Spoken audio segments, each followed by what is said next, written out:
the game plan that Matt Eberflus had against Lamar Jackson in this game was, to be fair, really darn good, okay? His game plan for the entire game, and it never really changed, was a simple fact that you would have your defensive ends come in around the outside, and we'll watch as this play develops. You'll see it. They take off. Now, defensive ends get to the level of Lamar Jackson. No defensive end is supposed to run the speed rush and bend because they don't want past Lamar Jackson. Eyes on Lamar. Doesn't matter if you're a defensive end, defensive tackle, doesn't matter. You know, linebackers, safeties, cornerbacks, everybody's eyes on Lamar Jackson at all times. And the reason what this does is if you run an edge bend, you are now out of the play for Lamar Jackson because in Matt Eberflus's eyes, this keeps Lamar from running sideways. If you run up here, that's going to leave a big old hole right here for him to run to. So, where does all the pressure supposed to come from? Your tackles, right? And here you see Grover Stewart stepping back, and all it is DeForest Buckner trying to get that pressure, which, as you see, he does, and he starts to take off. Now, your defensive ends are supposed to, as soon as he sees Lamar Jackson take off, they're supposed to collapse down and hit him from behind. That's how they get their sacks, their tackles, things of that nature. And your defensive linemen are supposed to contain. And this is a great way of containing Lamar Jackson, keeping him from running the football during the game. And it was working the entire day. The only difference is this relies on your defensive tackles getting pressure on Lamar Jackson, which means they need to be fresh throughout the entire night because chasing down Lamar Jackson is going to make you tired. Period. End of story. Now, I'm going to show you exactly how this scheme actually works against every type of possible play in the first three quarters, right? I mean, at this point, you're going to see Lamar Jackson try to take off with the pass. And it does, again, great job. The defensive ends here get to the edge. They stop. The tackles are supposed to get inside. You see Buckner again beating his man, coming inside. You got a little quick hook out route here. You got Xavier Rhodes covering really well. It's still inside that little 5-yard line there. Little hand fighting. Buckner gets pressure, throws the football. You got nice tight coverage. And it was a short pass. And this would have been a first down. Xavier Rhodes with a great job getting in there, knocking the ball away. But what does that do? That forced Lamar Jackson to throw the ball quickly and allowed Xavier Rhodes to make his play. As you see, Darius Leonard very, very happy about that. Here we're going to see it on the RPO, on the run of the RPO. As you watch, this ball here, it's going to get handed off. Running back gets. This guy's left open because, you know, if he steps up, Lamar Jackson, if he gets inside, Lamar Jackson then takes it outside. But he stopped. He handed it off because he sees he's waiting on Lamar Jackson to hold the football. So that's a good job right there of holding your ground, not chasing. Lamar Jackson has to hand it off. Otherwise, he's going to be tackled for a loss. Great job right here by Kemoko Turay to beat his man, get inside. Everybody's head is up in the zone defense. And at the end of the play, you got 7 guys piled up on a tackle for loss that was broken up by Kemoko Turay. Again, because of the scheme that he's running, it does a great job corralling people, keeping it inside. On this play, it's the RPO, and this time Lamar Jackson holds the football, right? Keeps the ball and takes off. Let's watch. Hands the ball off, stops. Defensive ends never allowed to get past Lamar Jackson. The defensive end heads up. He sees him. What's he do? He stops, spins, comes back inside. Great job here by the defensive end, not letting Lamar Jackson get past him, and that's why that scheme works beautifully, right? Exactly. That's perfect. That's how you contain Lamar Jackson. Hey guys, please smash that like button, hit subscribe if you're not subscribed, and tag that notification bell so that you're notified next time I go live. Don't forget, you can also share this video to your favorite social media, and please open up that description of the video. In there you find a link to my Patreon, which is only $5 a month. Get all of my content plus Patreon specific content, and of course my merch shop right here. Now, as I said earlier, you need your front seven to be fresh.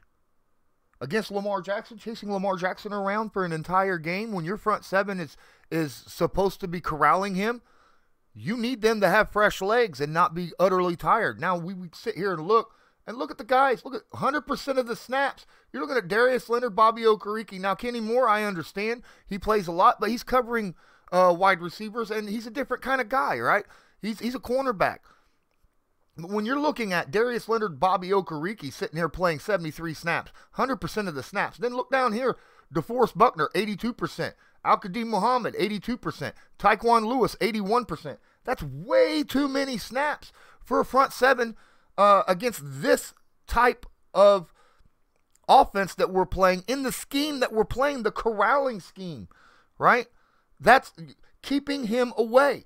That's making you tired. What's that going to do? Well, what's that going to do is the simple fact that now they played so many snaps when it comes to the pass game, they're not going to be able to react fast enough.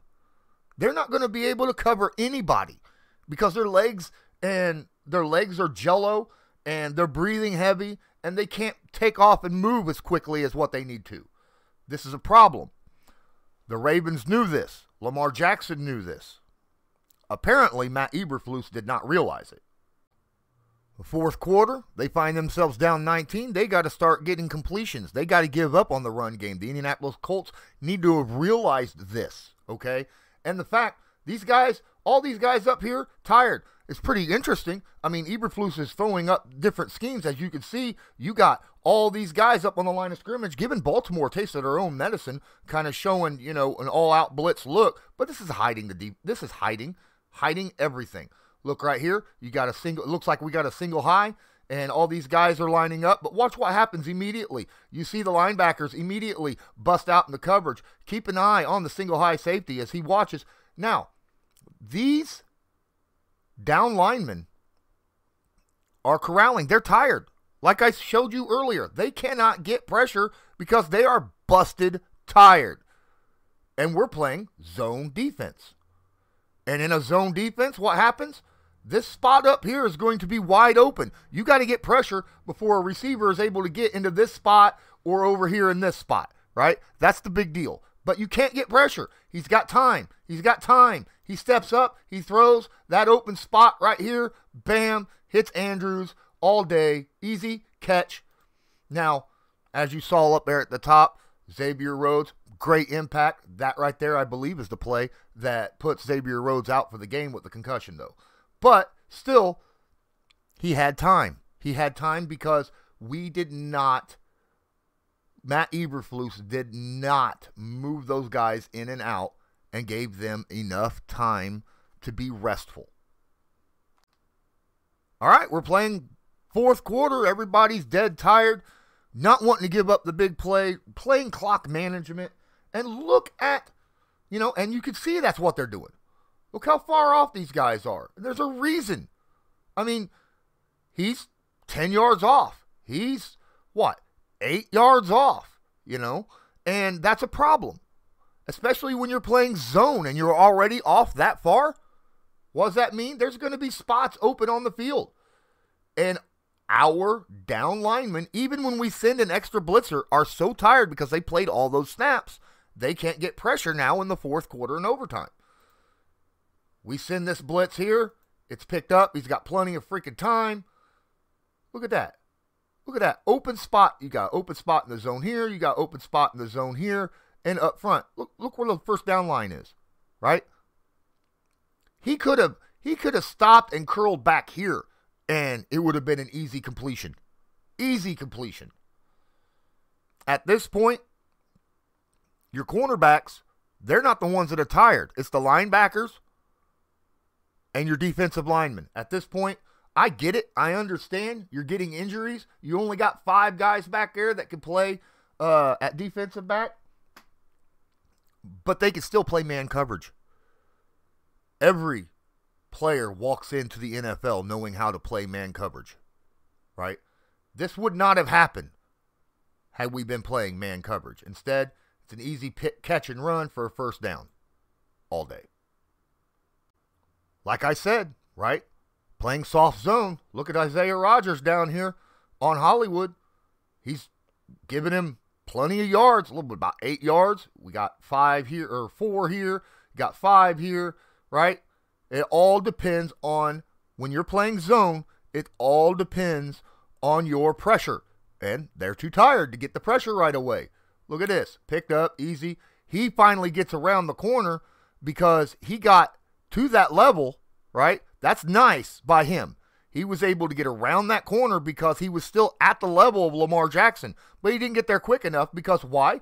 You look, Isaiah Rodgers gave 10 yards on a hitch route. On a hitch route?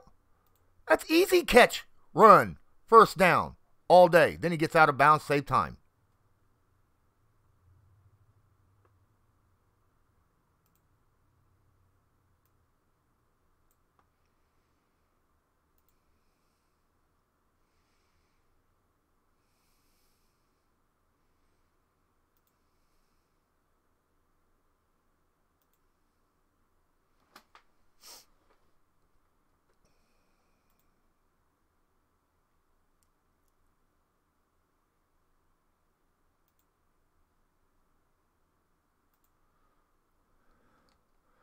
We're at the end of the game, right?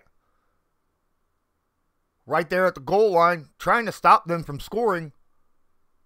Hello, we already talked about, right? Guys are too tired. They haven't been subbed in and out enough. What happens? Watch the defensive line. Watch how much time.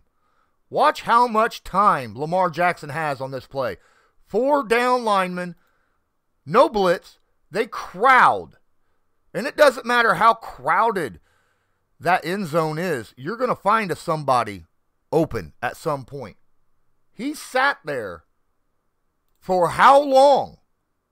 Because of all the time in the world. Because those down linemen, they were tired. They couldn't get in there. They couldn't get in there.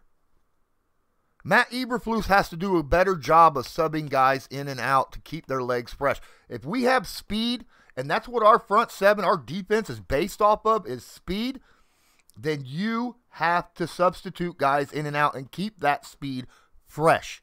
Because once they're tired, that no longer becomes the advantage, right? We're young and we're fast on that front seven. And unless you keep those legs fresh, the advantage is gone. Thank you for watching another one of my film room breakdowns. And please don't forget to hit the like, subscribe, and notification bell. And don't forget to check out the description of the video so that you can find out other ways that you can support this channel. Until next time, I'm Lawrence Owen. And as usual, have a good one.